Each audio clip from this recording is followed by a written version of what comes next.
ये समय परमेश्वर के लोगों हमारी और आपकी जिंदगी में फिर से आया कि उसके पवित्र वचन को सुन सके। और आज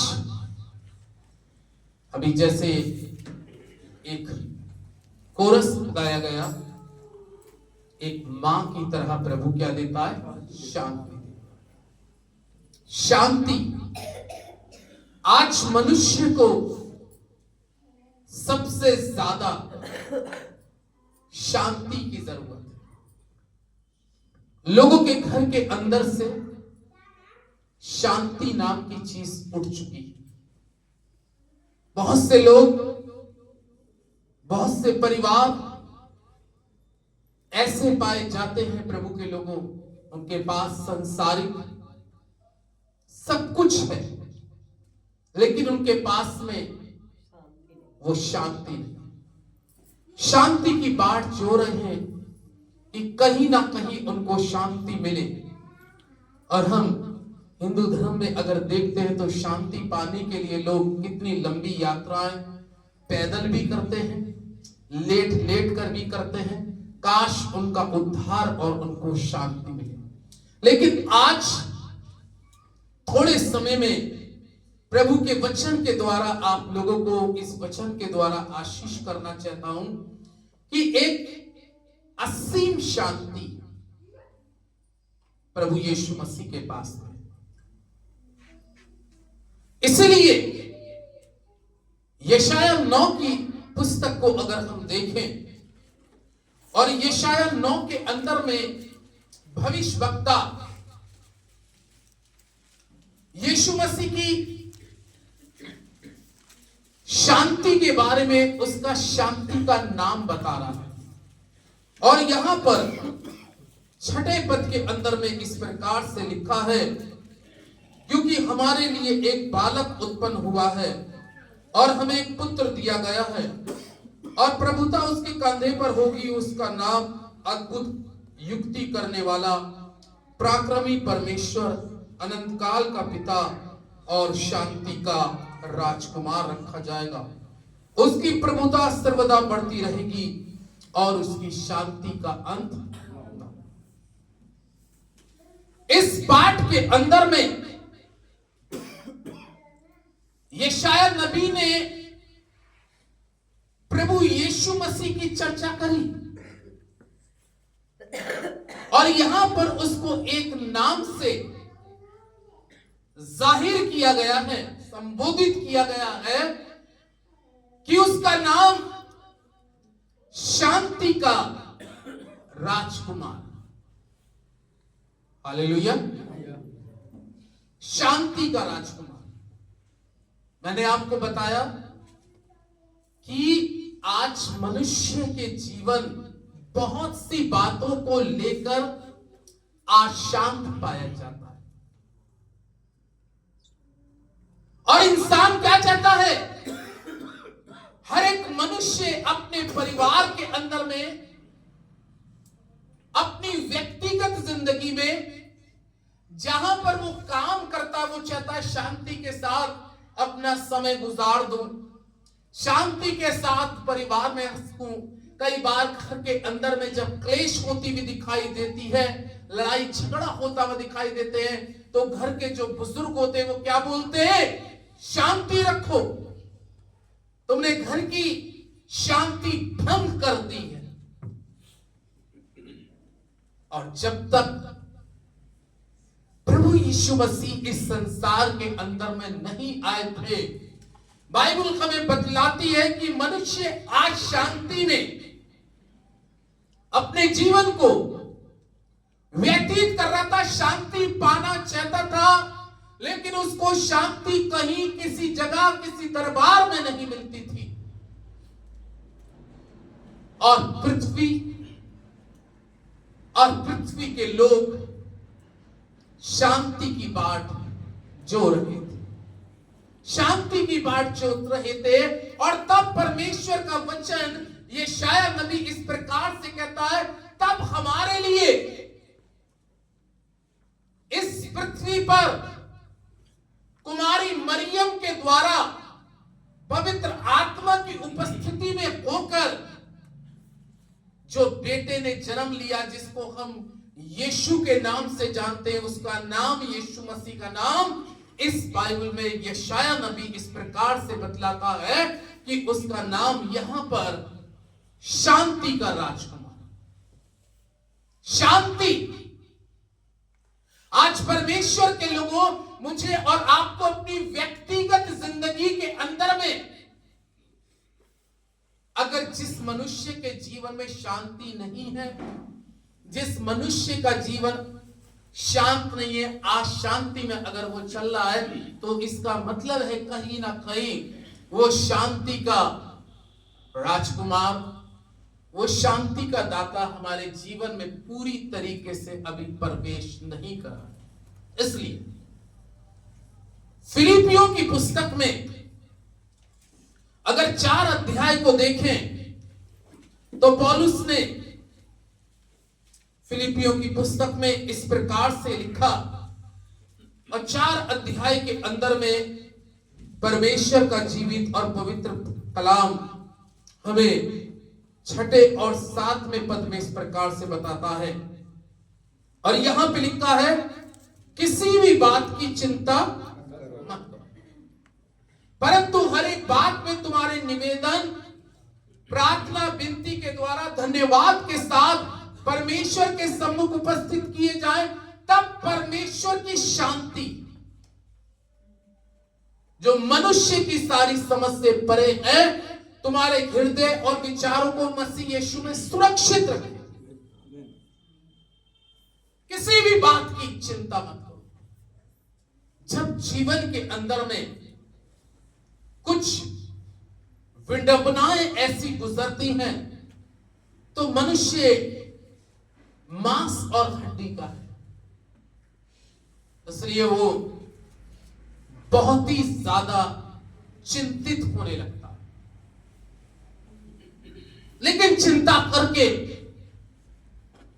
मैं और आप, मत्ती में लिखा है, तुम की चिंता करके ना तो एक दिन बढ़ा सकते हो और ना एक दिन घटा सकते हो। लेकिन चिंताओं को ज्यादा करने से मनुष्य के जीवन के अंदर में अशांति उत्पन्न होना शुरू हो जाती है।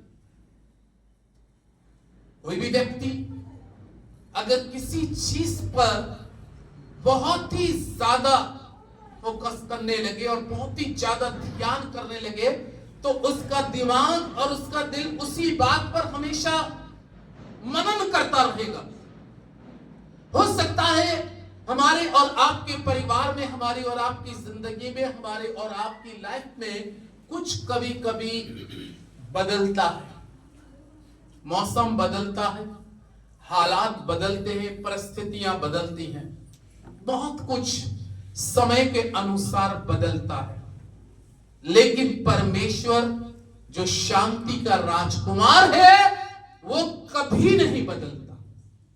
इसलिए उसको शांति का राजकुमार और शांति का दाता इसीलिए कहा गया है। वो कहता है, मेरे बेटे, मेरी बेटियों, जब तुम किन्हीं कुछ भी बातों को लेकर ज्यादा चिंतित हो, तो उस समय याद रखना, क्योंकि शांति देने वाला मैं हूं। अगर तुम मेरी ओर अपनी दृष्टि को लगाओगे, तो मैं वो शांति दूंगा जो तुम्हारी समझ से परे। यानी कि परमेश्वर हमारी और आपकी जिंदगी में अपनी असीम शांति देना चाहता है। उसकी शांति को मैं और आप अपने जीवन के अंदर में कैसे रिसीव कर सकते हैं, उस शांति को अपने जीवन के अंदर में मैं और आप कैसे प्राप्त करेंगे। शांति का दाता तो शांति देने के लिए आपकी जिंदगी में तैयार है। इसलिए लिखा है, तब परमेश्वर की शांति जो मनुष्य की सारी समझ से परे है, यानी कि मनुष्य की समझ उतनी ही काम करेगी जितनी उसके पास में समझ है। हम और आप अपने दिमाग का उतना ही इस्तेमाल कर सकते हैं कि जितना इस दिमाग में सोचने की क्षमता है, उससे अधिक तो कोई भी व्यक्ति ज्यादा नहीं सोच सकता। लेकिन क्या आपको मालूम है, जब प्रभु यीशु मसीह शांति का राजकुमार बन के आया, तो तब वो हर स्थानों पर जा जाकर, कभी मरे हुए लोगों के जीवन में जाके उसकी मां से कहता है, जब अर्थी उठ के जा रही थी तो क्या कहता है कि विधवा के बेटे के लिए कि तू रो मत, शांति रख। क्या कर? शांति रख, तेरा बेटा क्या हो जाएगा? जी जाएगा। वो रो रही थी। दुनिया के लोग आपको अगर शांति देंगे तो वो उनकी शांति सीमित होगी, थोड़े समय की होगी। लेकिन जो परमेश्वर की तरफ से आपकी और मेरी जिंदगी में यीशु मसीह की तरफ से शांति होगी, वो असीम शांति होगी। दुनिया में इंसान मुझे और आपको अपने शब्दों से, जब मैं उस चैप्टर को पढ़ता, तो जब विधवा के बेटे की अर्थी जा रही थी, तो क्या उस समय के लोग उस मां को शांति नहीं दे रहे थे? बहुत से लोगों ने कहा होगा उस बुजुर्ग से, विधवा से, आज से मैं तुम्हारा बेटा हूं, मां शांति रखो।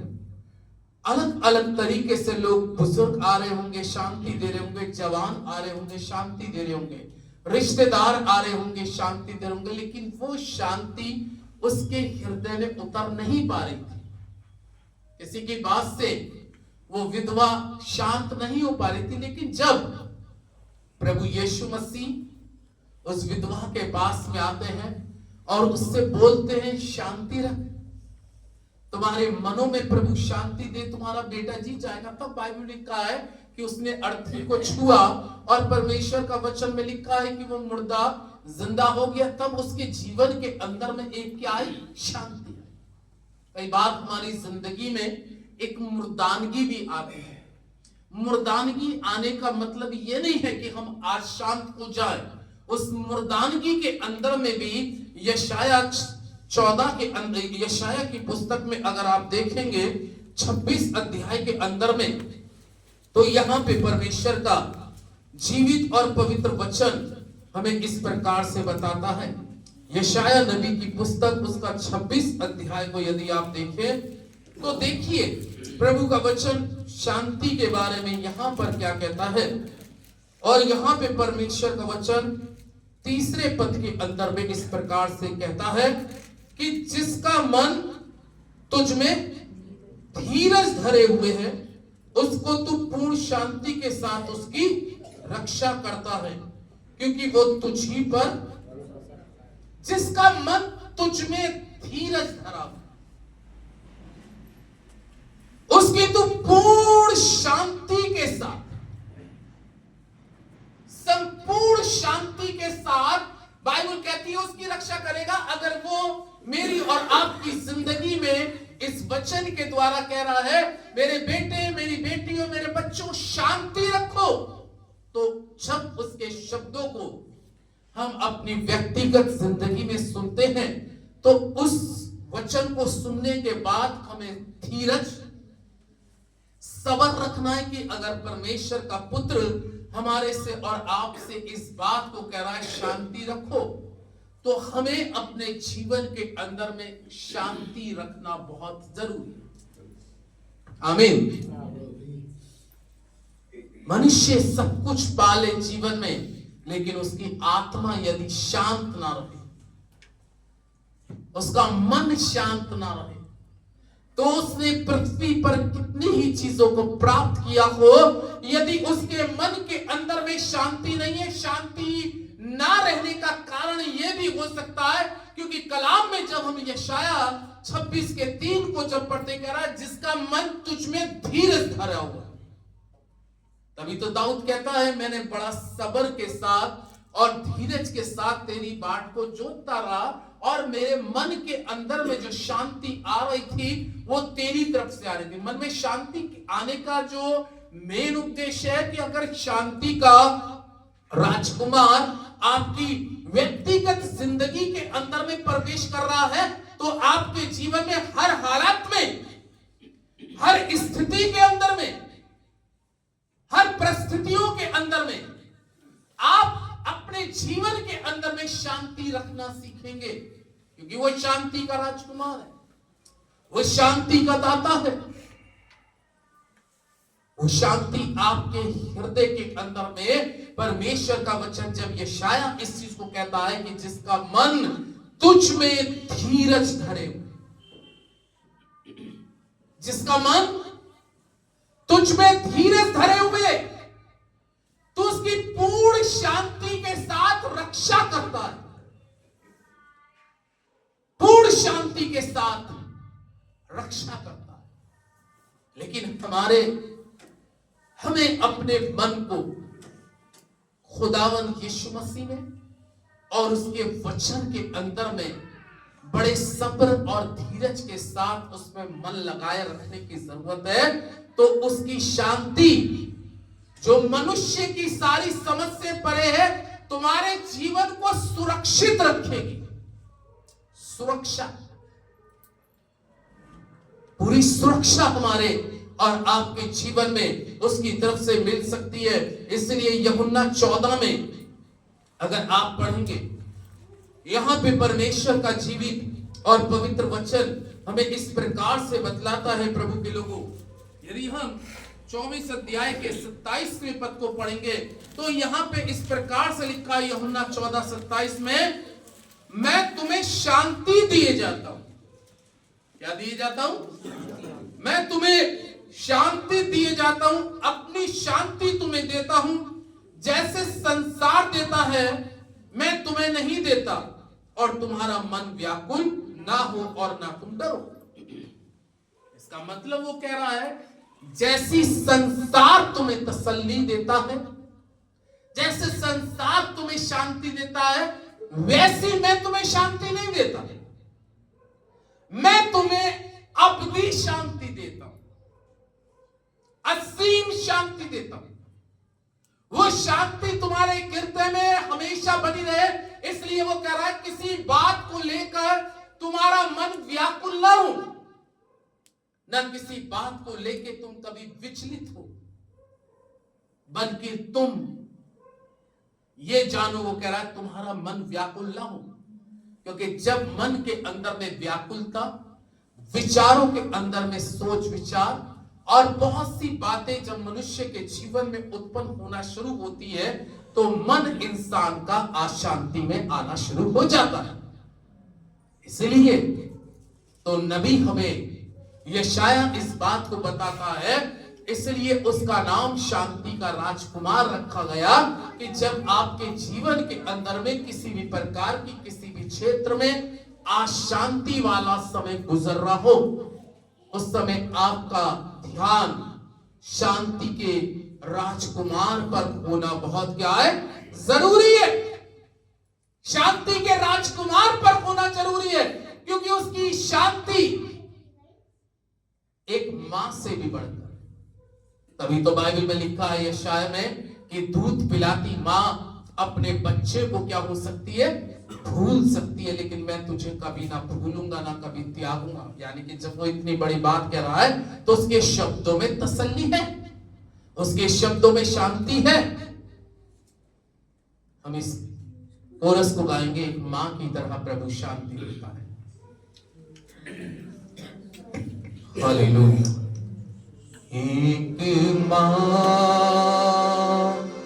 की तरह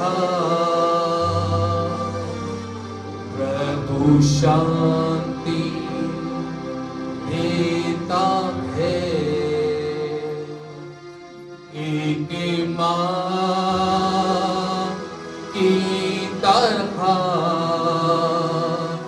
प्रभु शांति देता है। कभी ना छोड़ेगा,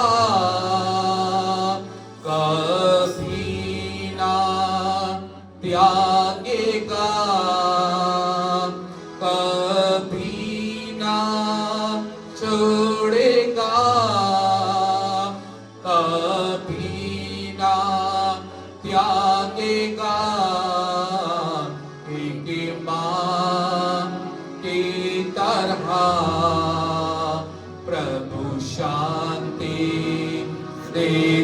है एक मां की तरह, प्रभु शांति देता है। सीने से लगाएगा चिंता सभी हटाएगा। सीने से लगाएगा चिंता सभी हटाएगा। एक मां की तरह प्रभु शांति देता है। एक मां की तरह प्रभु शांति देता है। प्रभु शांति देता है। हालेलुया। एक मां की तरह आज उसकी प्रजा को, उसके लोगों को शांति की जरूरत है। दाऊद ने भजन संहिता 29 में इस प्रकार से कहा, यदि आप मेरे साथ में भजन संहिता 29 को निकालेंगे और उसका 11 पद को अगर हम देखेंगे तो 11 पद के अंदर में परमेश्वर का जीवित और पवित्र वचन इस प्रकार से कहता है, यहोवा अपनी प्रजा को बल देगा और यहोवा अपनी प्रजा को शांति की आशीष देगा। आमीन। एक बार फिर से खुदावन यीशु मसीह आपको और हमको एक नया बल प्रदान करेगा।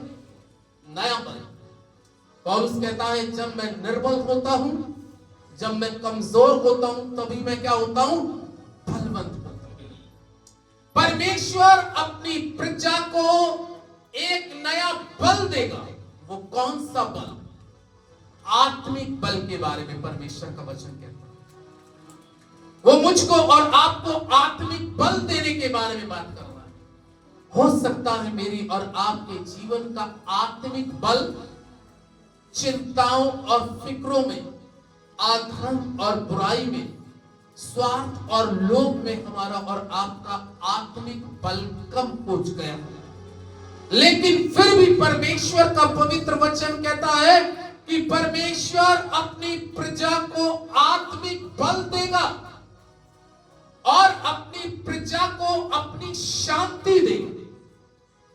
प्रजा यानी कि यहां पर परमेश्वर का वचन अपनी प्रजा के बारे में बात कर रहा है, और जो उसके कहलाते हैं, जो उसके वचनों के अनुसार अपने जीवन को चलाते हैं और उसके भय में अपने आप को रख के चलते हैं, वो कह रहा तुम फिर से एक नया बल प्राप्त करोगे। आत्मिक बल, आत्मिक सामर्थ, आत्मिक शक्ति, एक नया विश्वास प्राप्त करोगे। तुम्हारे जीवन की हर वो परिस्थितियां, हर वो हालात जीवन के बदलने वाला परमेश्वर कहता है, मैं तुमको एक नया बल दूंगा। आमीन। हो सकता है हमारा बल ढीला हो गया, कमजोर हो गया, विश्वास का बल कम हो गया हो, प्रेम का बल कम हो गया हो, पवित्रता का बल कम हो गया हो, प्रार्थनाओं का बल कम हो गया हो। आमीन। लेकिन परमेश्वर एक नया बल देने की आज की सुबह बात करता है। वो कह रहा है, जब मैं तुम्हें एक नया बल दूंगा, तुम उकाब के समान उड़ोगे, तुम दौड़ोगे और थकित नहीं होगे, और तुम किसी भी बात को लेके फिर लज्जित नहीं होगे, क्योंकि मैं तुमको एक नया बल दूंगा। परमेश्वर आपकी और हमारी जिंदगी के अंदर में एक नए बल की बात कर रहे हैं। नया बल, नई आत्मिक ताकत, एक नई आत्मिक सोच प्रदान करेगा। और अपनी प्रजा को जो उसके कहलाते हैं उनको शांति की आशीष देगा। शांति की आशीष। इसलिए परमेश्वर का वचन कहता है उसका नाम शांति का राजकुमार रखा गया कि वो अपनी प्रजा को, जब उसकी प्रजा के लोग कमजोर होने लगे, जब उसकी प्रजा के लोग थकित होने लगे, जब उसकी प्रजा के लोग मायूस होने लगे, हताश होने लगे, लेकिन सारी प्रजा के लोग एक बार फिर से उस शांति के राजकुमार की ओर दृष्टि करके अगर उसकी दुहाई देंगे तो परमेश्वर का वचन कहता है तब परमेश्वर अपनी प्रजा को शांति की आशीष देगा। आमीन। अपनी प्रजा को आज मैं और आप, जो आज थोड़े लोग हैं, ये मालूम है कौन सी दुनिया है? इससे पहले एक दुनिया और थी। इससे पहले एक दुनिया और थी, ये दूसरी दुनिया है। और इस दूसरी दुनिया के बारे में लिखा, ये दुनिया फिर से क्या होगी? मिटेगी। एक नई दुनिया फिर बनेगी, तीसरी दुनिया भी बनेगी। एक मिट चुकी है, उसमें हम लोग नहीं थे, लेकिन उसमें पहली दुनिया के अंदर में जो पानी से दुनिया हलाक हुई थी,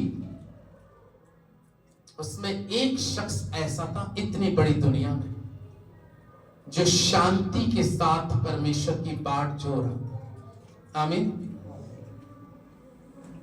उसका नाम नूह था, उत्पत्ति की पुस्तक में लिखा।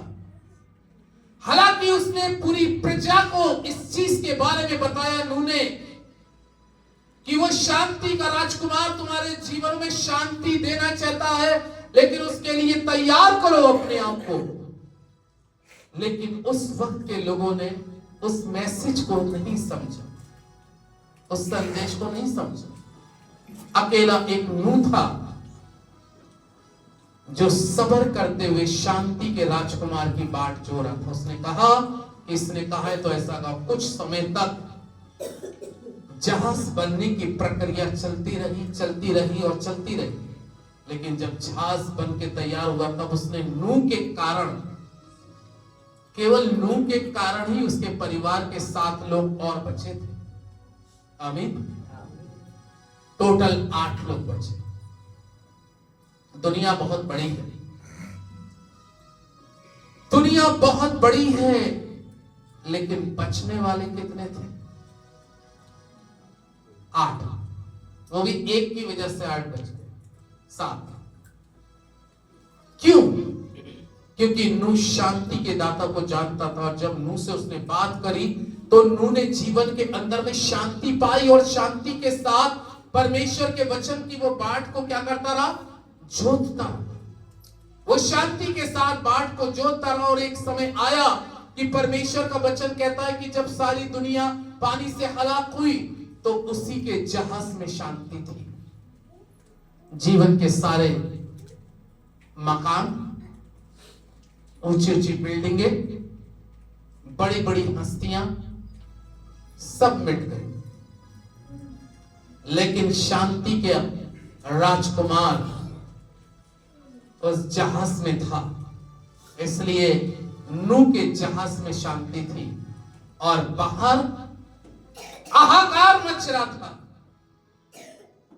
विलाप और रोना हो रहा था, पीटना हो रहा था, बचाओ बचाओ।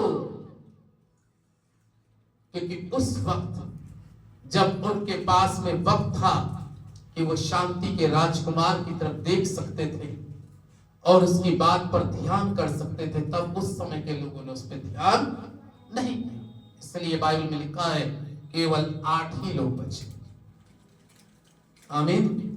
8 ही लोग बचे, क्योंकि वो शांति के दाता की बात कर रहे थे। और तब परमेश्वर जो शांति का दाता है, तुम्हारे हृदय और विचारों को मसीह यीशु में सुरक्षित रखेगा, उनकी सुरक्षा प्रदान करी, क्योंकि शांति के दाता की उन्होंने बात जोड़ दी। एक आखिरी पद, रोमियो की पुस्तक, रोमियो की पुस्तक 15 अध्याय और यहां पे परमेश्वर का वचन रोमियो 15 के 33वें पद में इस प्रकार से कहता है, शांति का परमेश्वर तुम सबके साथ रहे। आमीन। तो उसके बाद आया आमीन है, क्या आया? रोमियो 15 के 33 पद के अंदर में जब हम पढ़ते हैं तो पौलुस कहता है कि शांति का परमेश्वर तुम सबके साथ रहे। फिर आया शब्द आमीन। वो अपनी प्रजा को शांति की आशीष देगा, वो अपनी प्रजा को एक नया बल देगा, वो अपनी प्रजा को शांति की आशीष के साथ में वो कह रहा है कि वो शांति का राजकुमार तुम्हारे साथ है। जैसे वो आज 15 दिसंबर तक आपके साथ रहा, आने वाले साल, आने वाले वक्त में भी वो शांति आपके साथ रहे और शांति का दाता आपके साथ रहे। और उसने कहा आमीन। आमीन का मतलब है यही हो आपके लिए कि आपके पास में शांति हो, शांति हो, शांति हो। आइए दुआ में सर